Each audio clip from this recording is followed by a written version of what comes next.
Une femme noire est empêchée de prendre son jet privé. Le pilote est immédiatement licencié lorsqu'il découvre la vérité à son sujet. Vous voulez vraiment me faire croire que ce jet de 20 millions de dollars vous appartient, capitaine? Peterson? Son rire méprisant a retenti comme un coup de couteau. Sécurité. Nous avons un intrus qui tente d'accéder à un avion privé. Ces mots ont résonné dans le hangar luxueux de l'aéroport de San Diego, attirant des regards curieux, tandis qu'Amara Wells restait immobile, respirant calmement, son silence calculé cachant la tempête qui faisait rage en elle. À 38 ans, PDG de Wells Innovations, l'une des plus grandes entreprises technologiques du pays, elle avait déjà été victime de préjugés dans les salles de réunion, les boutiques de luxe et les hôtels 5 étoiles, mais jamais dans son propre avion. Le Gulfstream G650 rutilant l'attendait sur le tarmac plus grandes entreprises technologiques du pays.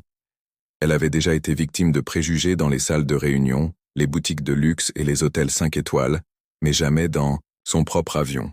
Le Gulfstream G650 rutilant attendait sur le tarmac, prêt pour un voyage d'affaires à New York. Le même voyage qui était maintenant interrompu par un homme qui refusait de croire qu'une femme noire, en jean, blazer, décontracté et cheveux naturels pouvait être la propriétaire. « Je pense qu'il y a une erreur », dit Amara d'une voix ferme sans élever le ton. « Je m'appelle Amara Wells. Cet avion appartient à Wells Aviation, une filiale de mon entreprise. » Le pilote croisa les bras, l'arrogance se lisant sur son visage. « Madame, j'ai 25 ans d'expérience dans ce domaine. Je connais les propriétaires d'avions privés et vous n'en faites certainement pas partie. » Deux agents de sécurité s'approchèrent rapidement, regardant Amara puis le pilote avec des expressions perplexes. Le plus jeune hésita, un éclair de reconnaissance passant dans ses yeux. « Capitaine Peterson, êtes-vous sûr que… » commença le garde de sécurité, mais il fut rapidement interrompu. « Absolument, coupez-lui la parole, pilote. Cette dame tente de monter à bord d'un avion privé sans autorisation. Vérifiez son identité et escortez-la hors de l'avion. » Amara se contenta de sourire légèrement, sortant calmement son téléphone de sa poche. Elle n'éleva pas la voix et ne gesticula pas frénétiquement. Au lieu de cela, elle composa un numéro et attendit, les yeux fixés sur le pilote qui conservait un sourire confiant. « Charlotte ? Oui, c'est moi. Il semble y avoir un problème dans le hangar 7. Le capitaine Peterson ne croit pas que le jet est le mien. » Elle fit une pause pour écouter la réponse. « Oui, exactement. Pouvez-vous régler ça, s'il vous plaît ?» La sécurité ne retint pas Amara. Quelque chose dans son attitude, le ton de sa voix, son assurance inébranlable les fit attendre. À peine 2 minutes plus tard, la radio du capitaine Peterson se mit à grésiller. « Peterson, ici Diane de la centrale. Veuillez confirmer que vous êtes avec Madame Wells en ce moment. » Le pilote fronça les sourcils et porta la radio à 16 radio du capitaine Peterson se mit à grésiller. « Peterson, ici Diane du central. Veuillez confirmer que vous êtes bien avec Madame Wells. » Le pilote fronça les sourcils et porta la radio à ses lèvres. « Affirmatif. Nous avons ici une femme qui prétend être Amara Wells. »« Dash, capitaine Peterson », l'interrompit la voix à la radio, désormais nettement plus formelle. « Madame Wells est la propriétaire de Wells Aviation, qui a racheté notre compagnie il y a 3 mois. C'est votre employeur. » Le sang se retira du visage du pilote. Ses lèvres bougèrent. Mais aucun son ne sortit. Les agents de sécurité reculèrent, l'un d'eux murmurant des excuses. Ce que personne à l'aéroport ne savait à ce moment-là, c'était pourquoi Amara avait racheté une compagnie d'aviation privée. Pourquoi une femme qui dirigeait déjà un empire technologique avait décidé d'ajouter des jets d'affaires à son portefeuille. Et ce qui arriverait à ceux qui tenteraient de lui barrer la route en se basant uniquement sur leurs propres suppositions et préjugés. Si cette histoire suscite déjà votre indignation, n'hésitez pas à vous abonner pour suivre le déroulement de cette confrontation qui ne fait que commencer. Après tout, comment Amara allait-elle réagir à une telle humiliation? Qu'est-ce qui pouvait bien se passer dans la tête du capitaine Petersonen, voyant son monde s'écrouler en quelques secondes? Et quelles conséquences, un moment de préjugé, flagrant pourrait-il avoir pour toutes les personnes impliquées? Tout l'hangar semblait figé. Le capitaine Peterson tenait la radio comme si elle venait de le mordre, son front brillant de sueur froide. Amara rangea calmement le téléphone dans sa poche, les yeux fixés sur l'homme qui, quelques instants auparavant, l'avait traité comme une intruse. « Madame Wells, A été un terrible malentendu, balbutia-t-il, sa voix perdant toute son autorité. Nous suivons simplement les protocoles de sécurité stricts et... Épargnez-moi ça, l'interrompit Amara d'une voix douce mais ferme. Mon vol est retardé. Nous pourrons discuter des protocoles à mon retour de New York. Elle se dirigea vers les marches de l'avion, mais quelque chose la fit s'arrêter et se retourner vers le pilote. Capitaine Peterson, allez-vous piloter ce vol? L'homme ravala une lueur d'espoir dans ses yeux. Oui, madame, je suis prévu pour décoller. Alors nous avons un problème, dit Amara en jetant un coup d'œil à sa montre. Charlotte, qui était notre copilote aujourd'hui? Une femme d'une quarantaine d'années, vêtue d'un uniforme impeccable, s'approcha rapidement. Charlotte, Thomas, directrice des opérations chez Wells Aviation et bras droit d'Amara depuis plus de 8 ans. Le capitaine Rivera est en route. Il devrait être là dans 10 minutes. Excellent. Rivera sera le commandant de bord aujourd'hui. Trouvez un remplaçant. Peterson s'avança, les yeux écarquillés. Madame, avec tout le respect que je vous dois, j'ai 25 ans d'expérience. Je comprends qu'il y ait eu un malentendu, mais Dash, 25 ans d'expérience, répéta Amara calmement. Et vous n'avez pas reconnu votre propre employeur? Ou peut-être l'avez-vous reconnu, mais avez décidé qu'elle ne correspondait pas au profil que vous attendiez. Ne correspondait pas au profil que vous attendiez. Le silence qui suivit fut assourdissant. Les agents de sécurité fixèrent le sol, visiblement mal à l'aise. Charlotte se tenait impassible à côté d'Amara, tablette à la main, déjà en train de prendre les dispositions nécessaires. Veuillez comprendre. Peterson essaya à nouveau, la voix hésitante, entre le désespoir et l'indignation contenue. Je ne faisais que mon travail, Dash. Amara ajouta un léger sourire au coin des lèvres. C'est intéressant comme cette phrase revient souvent quand des gens comme sont interdits, interrogés ou humiliés dans des espaces qui nous appartiennent. À ce moment-là, une troisième personne entra dans la pièce. Victor Lang, avocat d'entreprise chez Wells Innovations, traversait le hangar à grands pas, grand, impeccablement vêtu, portant une mallette et l'air inquiet. « Amara, » dit-il en s'approchant, « je viens d'apprendre ce qui s'est passé. Nous devons parler. Nous avons une réunion à New York dans 3 heures. » Victor, répondit-elle calmement. « Nous en parlerons dans l'avion. » Charlotte s'approcha. « Le capitaine Rivera sera là dans 5 minutes, et je viens de recevoir la confirmation que Morgan est disponible comme copilote. » Devint encore plus pâle.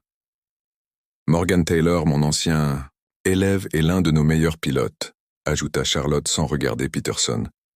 Amara acquiesça et monta les marches de l'avion. Victor la suivit en jetant des regards nerveux au pilote humilié. « Ça va pas bien finir, » murmura-t-il à Amara alors qu'ils entrèrent dans la cabine luxueuse. Peterson a une réputation. C'est un ami personnel de Justine Harmon. Amara s'assit en posant son sac à main à côté d'elle, le PDG de la société, avant que je l'achète. « Je sais qu'il va se battre, » insista Victor. « Il va invoquer la discrimination, l'injustice de la procédure. Il va essayer de renverser la situation. » Les yeux d'Amara, d'ordinaire chaleureux, se durcirent. Qu'il essaie. Dehors, Peterson parlait avec animation au téléphone en gesticulant tandis qu'il regardait Morgan Taylor, un jeune pilote de 32 ans qu'il avait formé, arriver au hangar avec son équipement. Ce que Peterson ignorait, c'est que pendant qu'il préparait sa défense, Amara avait déjà prévu chacun de ses coups. Ce n'est pas la première fois qu'elle avait affaire à des hommes comme lui. Des hommes qui avaient érigé des murs autour d'elle, puis l'avaient accusée d'intrusion 3 mois plus tôt, lors d'un voyage à Paris. Amara avait été traitée comme une escorte par un équipage de 2. Folle même après avoir montré ses documents, on lui avait demandé à plusieurs reprises qui payait réellement le vol. Cette humiliation silencieuse avait été la goutte d'eau qui avait fait déborder le vase. 2 semaines plus tard, ces avocats avaient entamé la procédure de rachat de l'entreprise. Ce que Peterson réalisait, commenta Amara à Victor en regardant par la fenêtre, c'est que je ne réagis pas à lui, je réponds à tous les Peterson que j'ai rencontrés auparavant. « Et maintenant ?» demanda Victor, l'inquiétude perceptible dans sa voix. Amara lui adressa un sourire calme qui n'atteignait pas ses yeux. Maintenant, il apprendra la différence entre le pouvoir et l'autorité. Il avait l'autorité jusqu'à il y a quelques minutes. J'ai le pouvoir. Dehors, le capitaine Peterson semblait de plus en plus agité. Il venait de découvrir que son monde s'écroulait, mais il croyait toujours pouvoir sauver sa position, sa réputation, sa carrière. Il n'avait pas encore compris qu'en essayant d'arrêter Amara, il ne pas seulement commettre une erreur. Il révélait un schéma qu'elle était déterminée à briser, quel qu'en soit le prix. Peterson serait-il capable de renverser la situation? Que comptait faire Amara pour venir à bout non seulement de lui, mais aussi de tout le système qui lui avait permis de la traiter ainsi? Et comment réagiraient les puissants alliés que le pilote venait de convoquer à son secours? Le Gulfstream G650 fendait le ciel à 40 000 pieds d'altitude. Mais la véritable tempête se préparait au siège de Wells Aviation. Le capitaine Peterson, toujours dans le hangar de San Diego, ignorait que son appel désespéré à Justin Harmon avait déclenché une réaction en chaîne qui menaçait désormais toute la hiérarchie de l'entreprise. Il rassemble des alliés, informa Charlotte Amara via un appel vidéo sécurisé depuis le cockpit du jet. Harmon a mobilisé 3 cadres supérieurs et 2 pilotes chevronnés. Ils prétendent que vous relancez une chasse aux sorcières contre des employés expérimentés afin de les remplacer par, selon eux, des employés sans qualification adéquate. Victor pâle, mais Amara se contenta de sourire légèrement. Ils ont mordu à l'hameçon plus vite que prévu, répondit-elle en regardant sa montre. Dans combien de temps? 20 minutes, répondit Charlotte. Harmon a demandé une réunion d'urgence du conseil d'administration par vidéoconférence. Ils ont affirmé que sa décision de démettre Peterson était impulsive, imprudente et potentiellement préjudiciable aux intérêts de la société. Morgan Taylor, désormais aux commandes de l'avion, a appelé par l'interphone. « Madame Wells, nous sommes prêts à commencer notre descente vers New York. J'ai également reçu un message inhabituel du capitaine Peterson. Dois-je vous le transmettre ?» Amara a répondu en activant le haut-parleur. Il dit qu'il envoyait un dossier au conseil d'administration, prouvant que j'avais été promu au-delà de mes compétences en raison de quotas de diversité. Il a suggéré que je défende votre réintégration pour la sécurité de l'entreprise. Victor se couvrit le visage de ses mains. Cela devient incontrôlable. Amara Peterson ne se bat pas seulement pour son poste, il mobilise toute la vieille, garde contre vous. Exactement comme prévu, dit Amara d'un ton si calme que Victor en fut déconcerté. Charlotte, activez le protocole Phoenix. Charlotte acquiesça et raccrocha. Victor regarda sa patronne d'un air confus. Le protocole Phoenix? C'est pour ça que j'ai racheté Wells Aviation? Répondit Amara en ouvrant son ordinateur portable. Et c'est aussi pour ça que j'ai passé les 3 derniers mois à faire semblant de ne pas savoir ce qui se passait dans les coulisses de l'entreprise. Une présentation intitulée « Restructuration de Wells Aviation, élimination de la discrimination systémique » apparut à l'écran. Les yeux de Victor s'écarquillèrent à la vue des dizaines de rapports, de données, de témoignages et de preuves méticuleusement organisés. Vous, il s'étrangla. Vous avez planifié cela? Pas cet incident en particulier, expliqua Amara, les yeux fixés sur l'écran. Mais je savais que quelque chose comme ça finirait par arriver. C'est pour ça que j'ai gardé mes distances après le rachat, en me rendant rarement sur place. Je voulais voir qui se dévoilerait en l'absence de supervision directe. À ce moment-là, Charlotte est revenue sur la visioconférence, accompagnée d'une équipe de 5 personnes, dont le directeur des ressources humaines et le directeur financier. Harmon est en ligne avec le conseil d'administration, a-t-elle informé Charlotte.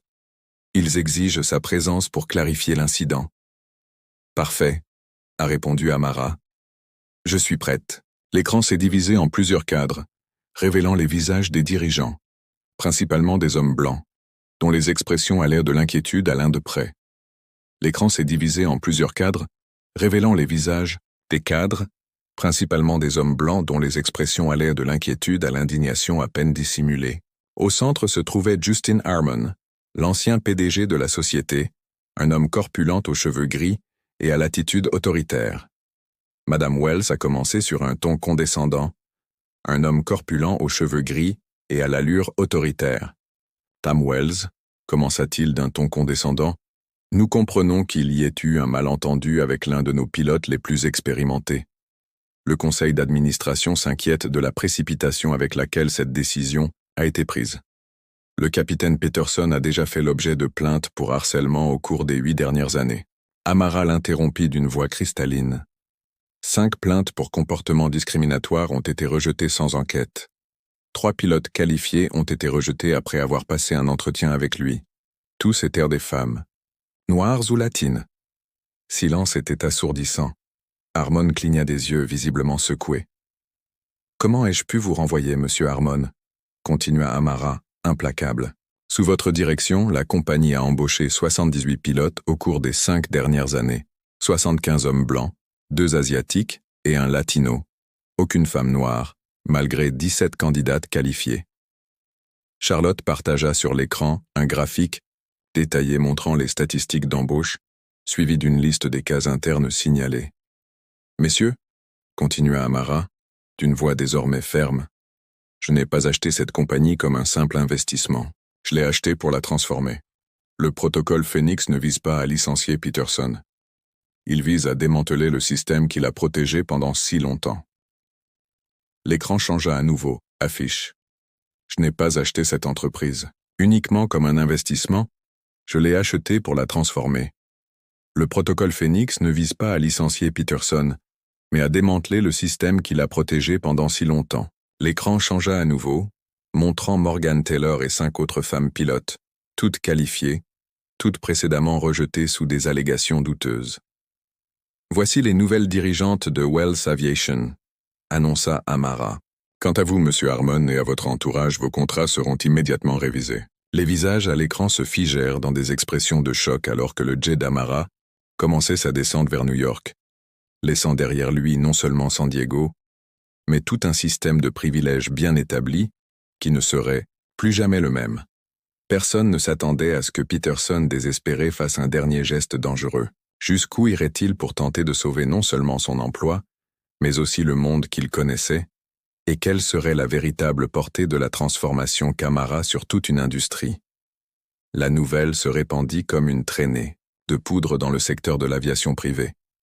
En moins de 48 heures, Amara Wells passa du statut de nouvelle propriétaire discrète à celui de révolutionnaire impitoyable. La vidéo enregistrée par un employé dans le hangar de San Diego avait fuité en ligne, montrant le moment exact où Peterson découvrait qu'il avait interdit l'accès à sa propre patronne. Avez-vous déjà pensé que peut-être vous ne reconnaissez pas le pouvoir quand il ne se présente pas sous la forme que vous attendez? Ressemble pas à ce à quoi tu t'attends. La phrase d'Amara est immédiatement devenue virale, partagée des milliers de fois, imprimée sur des t-shirts, accompagnée de hashtags et suscitant des débats houleux à travers tout le pays. Mais pour le capitaine Peterson, l'humiliation publique n'était que le début.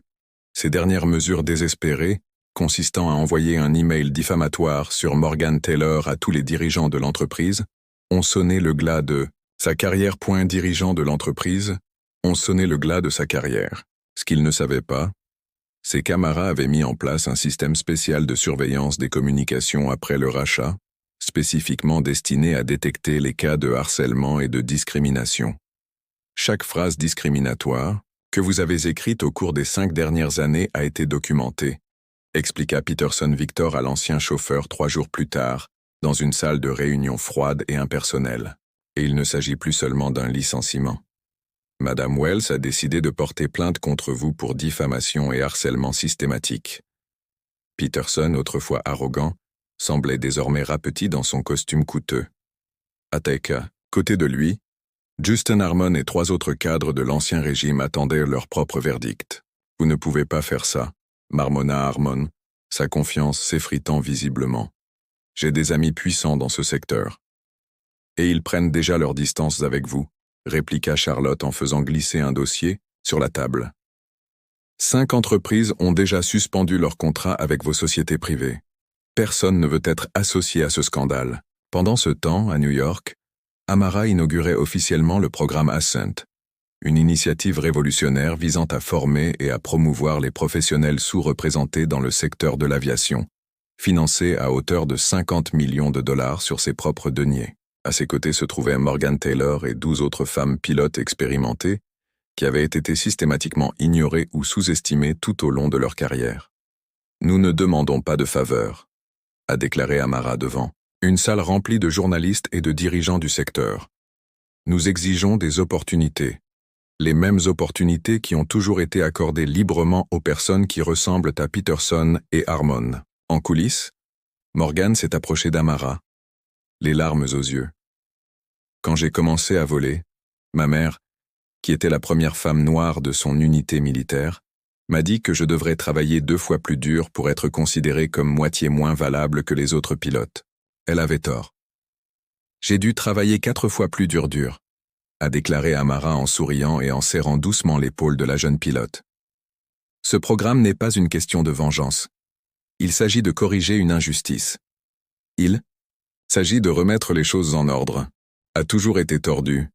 6 mois plus tard, Wells Aviation avait été transformé. Les anciens bureaux, autrefois décorés de photos d'avions et d'anciens dirigeants, affichaient désormais des images de son équipe diversifiée en action. La compagnie avait embauché 62 nouveaux pilotes, dont 41 femmes, 17 noirs et latinos. Ses codes de sécurité s'étaient améliorés. La satisfaction des clients avait augmenté. Les bénéfices avaient augmenté de 23%. Quant à Peterson, son nom était devenu un exemple négatif cité lors de conférences sur l'égalité au travail. Après avoir perdu une série de procès, il s'est retrouvé incapable de trouver un emploi dans une compagnie aérienne réputée. Harmon et ses alliés ont été contraints de prendre leur retraite, leur réputation ternie à jamais par des courriels divulgués, révélant des années de commentaires discriminatoires à l'égard des employés. Par un après-midi particulièrement ensoleillé, Amara Board a embarqué dans son jet privé pour un voyage à Tokyo. À la porte, un nouveau commandant de bord l'a accueillie.